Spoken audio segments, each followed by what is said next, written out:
Welcome back, everyone. And I feel like I need to begin this episode with a little bit of an apology. In fact, I know I do. At the end of the last episode, I told you that in this episode, we'd get into the destruction of Sodom and Gomorrah and what the real sin of Sodom was and all of that. And the truth of the matter is, we see those cities introduced in the passage today, but we don't get to their destruction till several chapters away. So, sorry about that. If you're watching this later, like after September 2020. It's been recorded already. You can jump ahead to episode 20 and you can get the full Sodom and Gomorrah destruction episode there. If you're watching it as we put them out, sorry, you're going to have to wait a few weeks until I think it's going to be October 7th will be when that one comes out. But we will see in Sodom and Gomorrah today. We'll get a little bit of an introduction to them, but we're not going to get to that main story as I promised. So sorry about that. Instead, however, I've got something really good for you anyway. We're going to look at one of the great mysteries, actually, one of the great mysterious people of the Bible. I'm calling this one Melchizedek, Man of Mystery. And yes, for all you Austin Powers fans, I intentionally left off the word international. Just thought that was a little bit too far. This man named Melchizedek comes up in the story today. He comes out of nowhere with no explanation. And then he disappears from history until the writer of Hebrews brings him up in the New Testament thousands of years later and spends a lot of time talking about him and comparing him to Jesus. But the mystery of who Melchizedek is actually gets even deeper because of the explanation in Hebrews. It's a very interesting, strange little episode here. So Melchizedek is mysterious, but he also seems very important. So who was he? And just so you know, we actually get to him near the end of this episode because the whole episode kind of sets up his introduction. So let's get to the passage. We're looking at Genesis 13, excuse me, and 14 today. So Abram has found his way to Canaan, what will eventually be the full promised land. He goes to a short retreat in Egypt, which we will actually read later when we tie back to it from a story later that actually ties into it in the longer term. And it goes like this. So we're going to read a big chunk of it out of chapter 13 to begin with, 13, starting with verse 1. So Abram went up from Egypt to the Negev with his wife and everything he had, and Lot went with him. Abram had become very wealthy in livestock and in silver and gold. From the Negev, he went from place to place until he came to Bethel, to the place between Bethel and Ai, where his tent had been earlier, and where he had first built an altar. There Abram called on the name of the Lord. Now, Lot, who was moving about with Abram, also had flocks and herds and tents. But the land could not support them while they stayed together, for their possessions were so great that they were not able to stay together. And quarreling arose between Adam's herders and Lot's. The Canaanites and Perizzites were also living in the land at the time. So Abram said to Lot, "Let's not have any quarreling between you and me, or between your herders and mine, for we are close relatives. Is not the whole land before you? Let's part company. If you go to the left, I'll go to the right. If you go to the right, I'll go to the left." So they both become wealthy. Their wealth has now become an issue because there's not enough land to support them without them quarreling over the boundaries. Abram offers a solution. You pick the land you want, and I'll pick the land that's left over, and we'll be separated from each other so we won't quarrel. And that way we won't end up in some kind of a interfamily battle here. So that's what he says. Verse 10. Lot looked around and saw that the whole plain of the Jordan towards Zoar was well watered, like the garden of the Lord, like the land of Egypt. This was before the Lord destroyed Sodom and Gomorrah. Now, pause for a moment.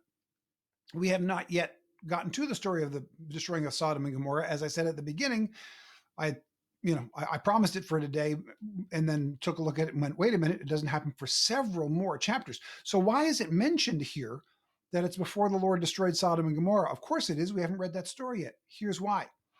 This is written here more for the original readers than for Lot and Abram, because of course they didn't know that Sodom was going to be destroyed yet. The original readers are the people who are about to go into the promised land. They have been in this land near Sodom and Gomorrah. In fact, they may actually be in it when they first read it, and they're looking around and going, well watered, like the garden of the Lord? What are they talking about here? Because by the time this book was written, by the time Genesis was written, hundreds and hundreds of years later, the land had been destroyed, as we'll see soon why, Sodom and Gomorrah. And they look at it and they go, wow, why would Lot choose this land? Because before the destruction, it was a great and beautiful land. So that's why that's mentioned there. Verse 11, so Lot chose for himself the whole plain of the Jordan and set out toward the east. The two men parted company. Abram lived in the land of Canaan, while Lot lived among the cities of the plain and pitched his tents near Sodom. So let's take a look at the map to see what we're talking about. I love the geography of this, and it helps me understand what's going on, and hopefully it'll help you as well. So here's what we've got. We've got, again, this is the map we looked at earlier. This is where he left. This is Haran, where they spent some time and where his father-in-law died. They then went down over here to Egypt for a little while, which again, we'll come back to in the story later. And then they end up right around here, okay? Now, what I want to show you is, see this little section here that I just highlighted with the square? This next map is just that square. So we're going to zone in. We're going to blow up this square here. So that small square blows up to this. So it's a close up of a portion of what is modern day Israel and the land that we're talking about here with Abram and Lot. So they've come back from Egypt down here, and they've come up and they're in this general area here. Okay, Lot looks to this side and he looks to this side and asks, which one do I want? And over here is a beautiful, wonderful plush land. And he pitches his tent near Sodom. Now you'll notice Sodom and Gomorrah here both have question marks on them. That's because we don't know for sure where they were. We know from the very, very detailed descriptions that the Bible gives the approximate area where they were. But you'll notice right now, you notice something peculiar about where the cities are, and this is a fairly modern day map. They're underwater. Yeah, it is almost certain that ancient Sodom and Gomorrah were overtaken by the growing of the Dead Sea, also known as the Salt Sea. And if you know much about the Sodom story and the exit of Lot and his wife from Sodom, you know something about salt is coming, right? So this is known as the Salt Sea, right? You're going to see that playing itself out. So it appears as though this whole area, so it was down here, it was very, very fertile at the time. It has been overcome by the Salt Sea, also known as the Dead Sea. And now this whole area here is really just wasteland. In fact, it's so bad off that even later, when they divided up the 12 tribes and through all of Israel's history, that land has never been occupied by the Jews. You'll notice it's this part here. So the 12 tribes, they go as far down as Reuben. They come up to it from Judah. They go way up here. They even go on the other side of the Jordan over here for part of Manasseh and Gad and Reuben. So they're not opposed to going over the Jordan to pick out their land, but nobody ever goes down here. And in fact, we find out several times later in Scripture that the Moabites in this area is a condemned land by God, and it never is a great place of wealth or a desirable place for the Israelites to go. Today, it is a part of the nation of Jordan, named after the Jordan River, but it's not part of Israel. They don't even claim it or want it. So that's the area. So Sodom, Gomorrah, right around here, probably under the Dead Sea today, is probably what's happening there. So I love the geography. I hope that kind of gives you an understanding. We're talking about large segments of area here. We're not talking about, hey, you take that backyard, I'll take this backyard.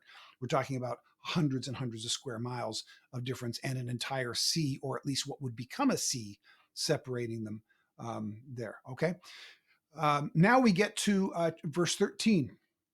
After he pitches his tents near Sodom, verse 13 says this: Now the people of Sodom were wicked and were sinning greatly against the Lord. So Lot goes to a place that is wealthy, but is highly sinful. Now we jump ahead to what Abram does in chapter 13, verse 18. So Abram went to live near the great trees of Mamre at Hebron, where he pitched his tents. There he built an altar to the Lord. So Lot has his choice, and Lot picks a highly civilized and developed city where you're going to be living in permanent dwellings, where there's going to be a lot of wealth to be had, but where there's a lot of sin going on. Abram ends up pitching a tent in the trees. Okay. But when he gets there, what does he do? He builds an altar to the Lord. So Lot chooses wealth, but he pitches his tents near one of the most sinful cities that has ever been on the face of the earth. Abram says, I'll take what's ever left over, and wherever I end up, even if it's undeveloped, I'll I'm happy pitching a tent and praising the Lord. There's an attitude difference there that, of course, will play out in their lives in some stunning ways over the next few chapters. That's an amazing contrast of verses. It's interesting how we're still tempted that way, aren't we? Towards wealth and wickedness, right? Or we can choose a lack of wealth and the altar to the Lord. Now, that doesn't mean that every person who chooses wealth is choosing wickedness. They are not necessarily equated, but we are often tempted towards wickedness when we become wealthy, or are often tempted towards wealth because of the appeal of the wickedness. And it's not as often that people will choose to live a more frugal and less wealthy life in order to be honorable to God, because maybe that's the best thing for them because the temptations are less. But that's the way it plays out for Abram and for Lot. So here's Lot living in this wealthy city, and here's Abram, still remember, a very old man at this point, putting up a tent every day in the middle of the trees, but thanking God for what he's been given. We then get a 10-verse span at the end of chapter 13 about several battles between a bunch of kings in the cities around Lot. And after the battles happen, Sodom and Gomorrah are among the cities that are on the losing side against four other kings of four other cities who beat them.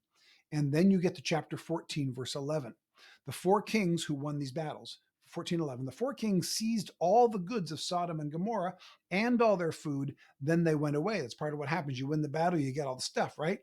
Verse 12, they also carried off Abram's nephew Lot and his possessions, since he was living in Sodom. So we've gone from pitching his tent near Sodom to actually living in Sodom now. So he bears the penalty of Sodom when Sodom loses a war.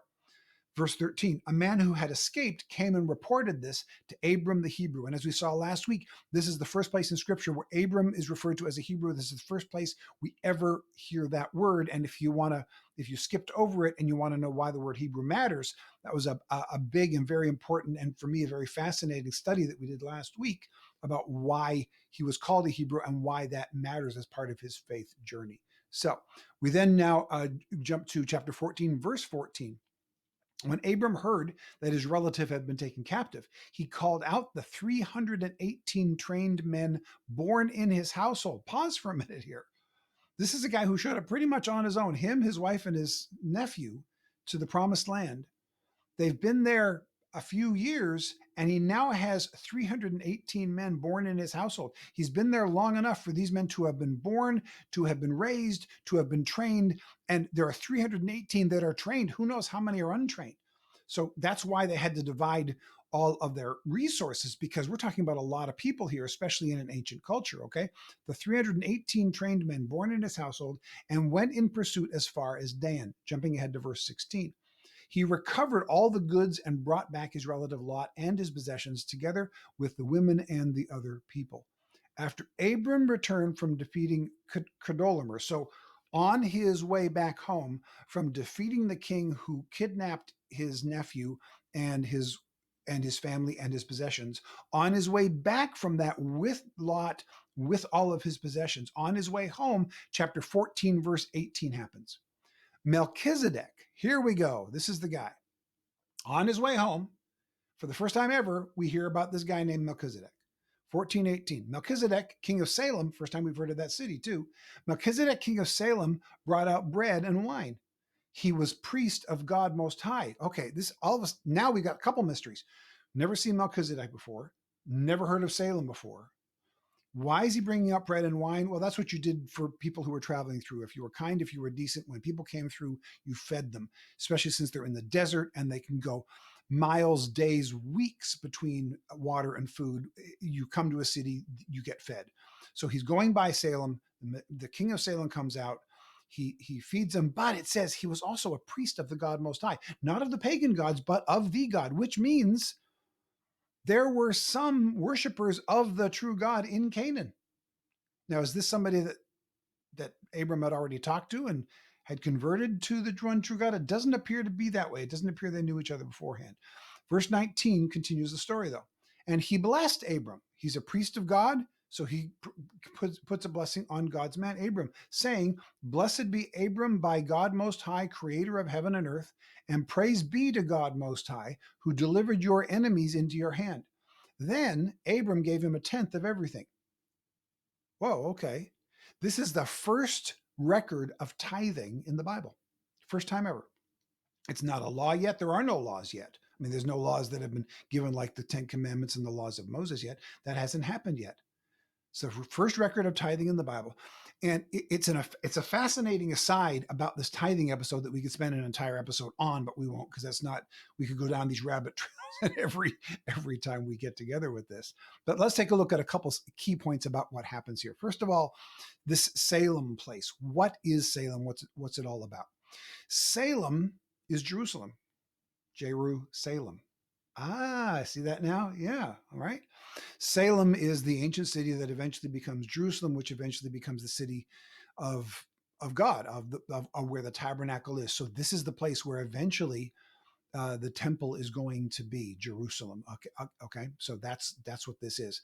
The most disputed city on the face of the earth still today is that city. So back then called Salem, it eventually became Jerusalem. So in Psalm 110, there's a prophecy about Melchizedek. So we hear about Melchizedek here. He makes one appearance in the Old Testament still, and then we don't hear anything about him till Hebrews. But here's the story of Melchizedek as much as we've got so far in a little bit. Again, Melchizedek could be an entire 2 or 3 sessions we could do together. But again, that's a rabbit hole we just don't have. We don't want to go down. We want to stick with Genesis, okay? The Messiah, Jesus, would be called a priest in the order of Melchizedek as a prophecy in Psalm 110 and as a description of the new covenant in Hebrews 5 through 7. So he shows up here and then disappears. He's mentioned once that the coming Messiah will be a priest in the order of Melchizedek, this mysterious figure. And then in Hebrews, we get a whole bunch of Melchizedek that Jesus is supposed to be, that Melchizedek is an example of how Jesus, who Jesus is and how Jesus is supposed to be. It's just an interesting passage here because of this, because of how mysterious Melchizedek is coming up out of nowhere, and then only being referred to as what's called a type of Jesus or a symbol of Jesus or forerunner of Jesus. Some people believe this about him, that he might be a pre-incarnational epiphany. I like using big terms like that every once in a while to show that I have a theological education. A pre-incarnational epiphany means an appearance of Jesus before his birth. Incarnation is his birth. So pre-incarnation means before his birth. And an epiphany is a sudden appearance of something. So a sudden appearance of Jesus before his birth, a pre-incarnational epiphany. There are a couple times of this. We'll see one later that it might be of that as well. But there are some people who believe that Melchizedek here is actually Jesus because he blesses Abram, because Abram gives him a tithe, and you don't just hand a tithe over to anybody randomly, but you would hand a tithe over to a priest who has blessed you. That's you've performed worship, so you bring an offering of worship. A tithe belongs in the storehouse. So I don't believe this is a pre-incarnational epiphany. I don't believe this is actually Jesus. Uh, because I think the description later on in Hebrews really tells us that it's not, but he's simply a representation of Christ and that Christ is like him in a whole lot of ways. In fact, let's jump ahead and we'll show you what that is. We'll put it on the screen for you as well. In Hebrews, so we're talking in the New Testament, thousands of years later, after the birth, death, resurrection, and ascension of Jesus, the writer of Hebrews talks about Melchizedek quite a bit in the book of Hebrews. Why? Remember, because it's Hebrew, Abram the Hebrew. He's writing to Hebrews about fulfillment of the Old Testament. So he refers to the Old Testament a lot, the writer of Hebrews does. And here's just a bit of what he says about Melchizedek in Hebrews. Hebrews 7:1 says this Melchizedek was king of Salem and priest of God Most High. He met Abraham, because later he would become Abraham, returning from the defeat of the kings and blessed him. Verse 2, and Abraham gave him a tenth of everything. First, the name Melchizedek means king of righteousness. Then also, king of Salem means king of peace. So he's the king of righteousness and peace. Again, another reason why people think this might be Jesus, because who else would you call a king of righteousness and peace? But those simply appear to be his names. And now the writer of Hebrews is saying, in the same way that Melchizedek was a king of righteousness and a king of peace by his names, Jesus is actually the king of righteousness and the king of peace. Now we go to verse 3 of Hebrews 7. Without father or mother, here's where it gets weird and mysterious, without genealogy, without beginning of days or end of life, resembling the Son of God, he remains a priest forever. Just think how great he was. Even the patriarch Abraham gave him a tenth of the plunder. Here's why we call him this man of mystery. Without So Melchizedek didn't have a father or mother. He didn't have genealogy. He didn't have beginning of days or end of days, and he resembles the Son of God. Who does that sound like to you?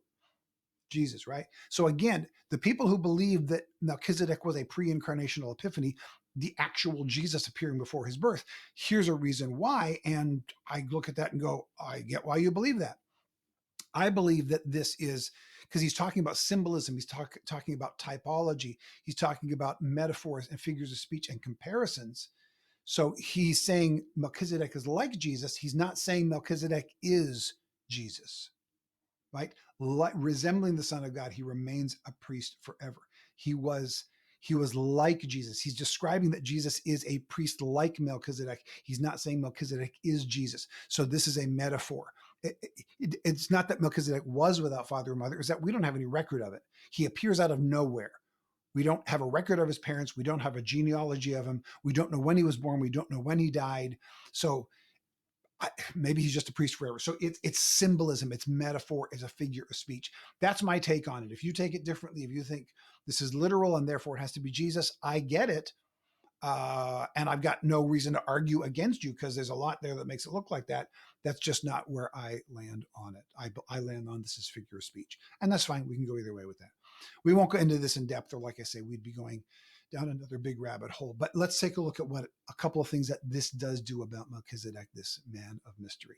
First of all, and oh, yeah, sorry, there we go. There's the verses that I just read to you. And I didn't realize I had jumped ahead on my screen and I hadn't jumped ahead on yours. I'll leave that there for a moment so you can screenshot it if you'd like. But here are the principles from it now. This establishes, first of all, and least importantly, this establishes tithing as a pre-law principle. The first appearance of tithing doesn't come after the law is given when God says you need to tithe a tenth of your stuff. It happens before that. Just like Cain is punished for murdering Abel before the law is written that says you can't murder, because not killing someone is not just a law, it's a basic principle of how we function in the world. Tithing is that way. When you have someone that you honor, you give to them. And the 10% is a principle that's established here by Abram to Melchizedek, who is a symbol of Jesus who is to come. So it's pre-law, which is why people will sometimes ask me, okay, if you don't, as Christians, if you don't observe all of the ceremonies in the Old Testament, like you don't worry about eating lobster, you don't worry about the actual Sabbath of Friday, sundown Friday to sundown Saturday. There's a whole bunch of ceremonies and rituals in the Old Testament you don't do, but there are other principles that you do follow. Well, one of the ways that we make that distinction, this is not a random choice. One of the ways we make that distinction is we follow principles and not just ceremonies. Tithing is not just a ceremony because it happened before the law, before ceremonies were given. It is a principle that came in before the law. And so it still stays in place for us today. That's one of the reasons why tithing is something we still do as Christians today. But more importantly, what we learn out of this passage is this. The writer of Hebrews, again, thousands of years later after Jesus in the New Testament, the writer of Hebrews uses Melchizedek to describe why the new covenant, the covenant that we now live in under Jesus, is greater than the old covenant, which God has established here with Abram. Actually, we'll see the much further details of that covenant later when Abram actually gets his name changed to Abraham, and we'll get some more details of that covenant. So he's a mysterious guy. We don't know exactly sure where he came from, where he ended up. Some people think he might have been Jesus. I don't happen to think that's the case. He disappears, just pops up once in Psalms and disappears again for a long time, and all of a sudden becomes a major but still mysterious figure in the book of Hebrews. So Melchizedek, this man of mystery, but what he does do, if you want to do your own study in Hebrews 5, 6, and 7, it is a challenging passage that tells us that he is a great picture of who Jesus is as our high priest, as the one who intercedes before us to God and the one through whom we receive salvation. So anyway, there's a little bit on Melchizedek, this mysterious man out of the Old Testament today. Next episode, we'll be getting to Genesis 15, and we're going to take a look at a little bit of the covenant with Abram, but really more than anything else, we're going to take a look at why it is that God chose Abram to begin with. What was so special about this guy that he was the one chosen, that he and his family and his descendants would be the ones that would give birth to Messiah, and through them, salvation would come to the entire world. That'll be next week. We'll see you then.